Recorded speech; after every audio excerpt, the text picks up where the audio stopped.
عامر خان سے میری ملاقات ہوئی، میں نے اس کو کوئی دین کی بات نہیں کی، صرف محبت تھی۔ اب تک اس کے میسج آتے کہ میں زندگی میں کسی سے متاثر نہیں ہوا، تم پہلے آدمی ہو جس سے میں متاثر ہوں، میں نے کوئی جادو کیا، صرف محبت۔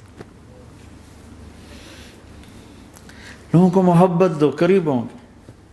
میں جب گیا بڑی مشکل سے اللہ نے، ملاقات کا کوئی راستہ ہی نہیں تھا، وہ مجھے نہیں جانتا تھا، میں اسے نہیں جانتا تھا، تو کوئی موقع نہیں مل رہا تھا ملاقات کا۔ تو اللہ نے شاہد آفریدی کو بھیج دیا۔ شاہد آفریدی اس کی دوستی تھی، ہمارا جو کرکٹر ہے۔ میں نے اس سے فون پر کہا یار میری ملاقات تو کرا، اس نے ملاقات کروائی۔ تو اس نے مجھے کہا آدھا گھنٹہ ہے، آدھا گھنٹہ۔ جب میں پہنچا میکسیمم پونا گھنٹہ، میں کہا ٹھیک۔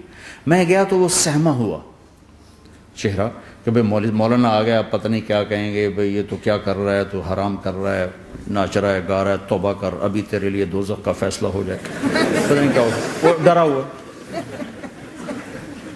سہما ہوا تھا۔ تو میرا ایک دور کالج لائف تھا، میرے اللہ نے مجھے ہدایت دی، اور میں 3 دن کے لیے میں اس دوست کو، اس کی نسلوں کو دعائیں دیتا ہوں جو مجھے زبردستی پکڑ کے لے گیا۔ نہ میرا تبلیغ سے کوئی تعلق، نہ واسطہ، نہ میں کوئی ان سے متاثر۔ ایک لڑکا تھا، بنگالی تھا، گشت کرتا تھا، لیکن میں اس سے ذرا متاثر نہیں ہوا۔ میرا دوست متاثر ہو گیا تھا، تو میں تو ان کے قریب سے نہیں گزرتا تھا۔ تو وہ اور میں اسکول میں اکٹھے آ رہے تھے، کالج میں اکٹھے آ رہے تھے۔ تو وہ متاثر ہوا، وہ 3 دن کے لیے جا رہا تھا، تو مجھے بتائے بغیر میرا ہاتھ پکڑ کے لے گیا، مجھے کام ہے چلو میرے ساتھ۔ اور میں اس کو انکار نہیں کر سکتا تھا، یہ میرا اس کا تعلق تھا۔ اب بھی اسی طرح بھائیوں جیسا تعلق، میں اس کا احسان ماں، مجھے زبردستی لے گیا۔ ہمارے پنجابی کی مثال ہے، کبے نو لت لگی وہ سیدھا ہو گیا۔ وہ جو ہوتا ہے ہنچ بیک ہوتا ہے نا، اس کو کسی نے لات ماری تو وہ سیدھا ہو گیا۔ مہربانی بھائی تیری لات سے میں سیدھا ہو گیا، تو مجھے تو وہ کبے والی لت پہ گئی۔ تو اللہ نے مجھے اس طرف لگا دیا۔ اور جب میری کالج لائف، میں نے کالج کا بہترین سنگر تھا، اسکول کا بہترین، یہ جنید جمشید کیا ہے جو اس زمانے میں یہ سارا کو اٹھایا میں نے سارا کیا ہے۔ تو اب وہ بیچارہ ایسے بیٹھا ہوا، تو میں نے اس سے بیٹھتے ہی فلموں کی باتیں شروع کر دی۔ اور تھوڑی دیر بعد کہ میں نے محسوس کیا کہ فرام 60 to 72 جو فلم انڈسٹری کو جتنا میں جانتا تھا اتنا وہ نہیں جانتا تھا۔ تو اس کے اوپر میرے علم کا روپ پڑ گیا، اس کی لائن کا علم تھا نا۔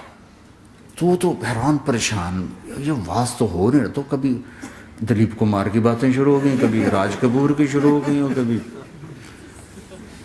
محبوب صاحب شروع ہو گئے، کبھی مدن موہن شروع ہو گئے۔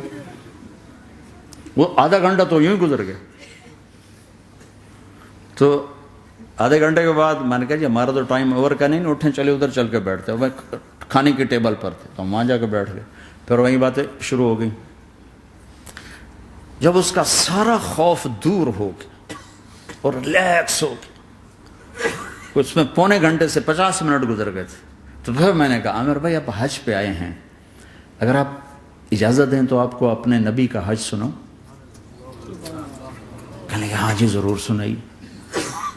پھر میں 1.25 گھنٹہ بولتا رہا، اور وہ ایسے کر کے یہاں سے وہ یوں نہیں ہوا، 1.25 گھنٹہ ایسے بیٹھ کے یوں سنتا، ہلا نہیں اپنی جگہ سے۔ لوگ محبت کے بھوکے ہیں، تم فتوے دینا شروع کر دیتے۔ 2 گھنٹے کی ملاقات کے بعد جب ہم نکلے تو نیچے تک چھوڑنے آیا عامر خان۔ حج کے بعد میں نے کہا ایک ملاقات اور ہو جائے گا، ضرور ہوگی۔ پھر اس کا میسج آیا کہ میں مدینے چلا گیا ہوں، معذرت چاہتا ہوں۔ میں نے کہا میں مدینے آ جاؤں گا، میں مدینے پہلے ہو آیا تھا حج سے پہلے۔ تو اس نے کہا کہ آپ 14 تاریخ کو آ جائیں، 4 سے 6 کا ٹائم میں نے آپ کے لیے رکھا ہے۔ تو میں، جنید اور ایک اور ساتھی ہم دوبارہ وہاں چلے گئے 4 بجے، 4:15 ہم اس کے ساتھ ہماری سٹنگ شروع ہوئی۔ 4:15 سے 10:15 تک 6 گھنٹے مسلسل، اور اس کے ماتھے پہ ذرا نشان نہیں آیا کہ میں بور ہو رہا ہوں۔ اور اس کے بعد ہم اٹھے، اس کا جی نہیں چاہ رہا تھا کہ ہم اٹھ کے چلے جائیں، محبت۔ پھر ایک امتحان پڑ گیا، میں اجتماع میں تھا رائمنڈ کے پچھلے سال، اس کا میسج آ گیا میری فلم تلاش آ رہی، اس کی کامیابی کی دعا کرو۔ اے چنگی بڑی. میں کہا اب کیا کروں؟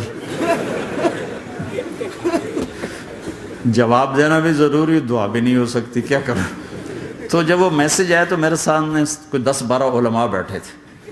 میں نے کہا بھائی یہ میسج ہے، اس کا جواب. کہا جی یہ ہمارا فیلڈ نہیں تمہارا ہے، تو ہی جواب دے. میں سارا دن سوچتا رہا، مجھے کوئی جواب سمجھ میں نہیں آیا کہ جان بھی بچ جائے، جواب بھی چلا جائے. پھر اگلا دن بھی گزر گیا، مجھے کچھ سمجھ میں نہیں آیا. میں عصر کا وضو کر رہا تھا، ایک دم اللہ نے ایک مضمون دل میں ڈالا. تو میں نے فوراً بیٹھ کے اس کو میسج کیا کہ عامر بھائی، جو کریٹو ہوتا ہے نا ذہن، یہ اللہ کسی کسی کو دیتا ہے. تخلیقی ذہن یہ اللہ تعالیٰ کسی کسی کو دیتا ہے، ہر ایک کو نہیں دیتا. اور یہ اللہ کی بہت بڑی عطا ہوتی ہے.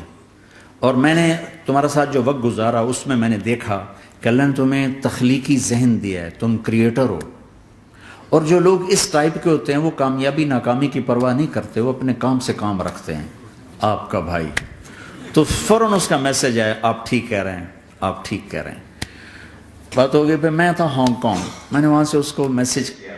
دیکھو کسی مصروف آدمی کو براہ راست فون نہ کیا کرو، میسج کیا کرو کہ میں آپ کو فون کر سکتا ہوں، چونکہ میں اس کا بہت ستایا ہوا، بہت ستایا. تو میں نے اسے میسج کیا کہ میں طارق جمیل ہانگ کانگ میں آپ کو فون کر سکتا ہوں، میں آپ کو فون کر سکتا ہوں. میں ہمیشہ اسے، اب بھی میرا فون پہ رابطہ ہے، میں پہلے اسے میسج دیتا ہوں میں آپ کو فون کر سکتا ہوں. اگر اس کا جواب نہ ہے پھر میں نہیں کرتا ہوں. کبھی وہ خود کر لیتا ہے، کبھی وہ میسج دے دیتا ہے کال کر لیں. تو تھوڑی دیر بعد اس کا فون آ گیا، کیونکہ میں اس وقت دلی میں ہوں، کانفرنس میں تھا. تو میں نے آپ کا میسج دیکھا تھا، میں اٹھ کے باہر آ گیا ہوں، ابھی آپ سے بات کر کے پھر میں جاؤں گا. تو اسے باتیں کرتے کرتے کہنے لگا آپ کی دعا سے میری فلم کامیاب ہو گئی. میں کہا یا اللہ میں کوئی نہیں کی تھی تینوں.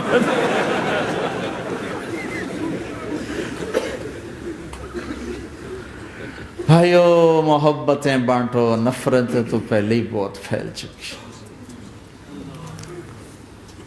نشہ پلا کے گرانا تو سب کو آتا ہے، مزہ تو تب ہے کہ گرتے کو تھام لے ساتھ.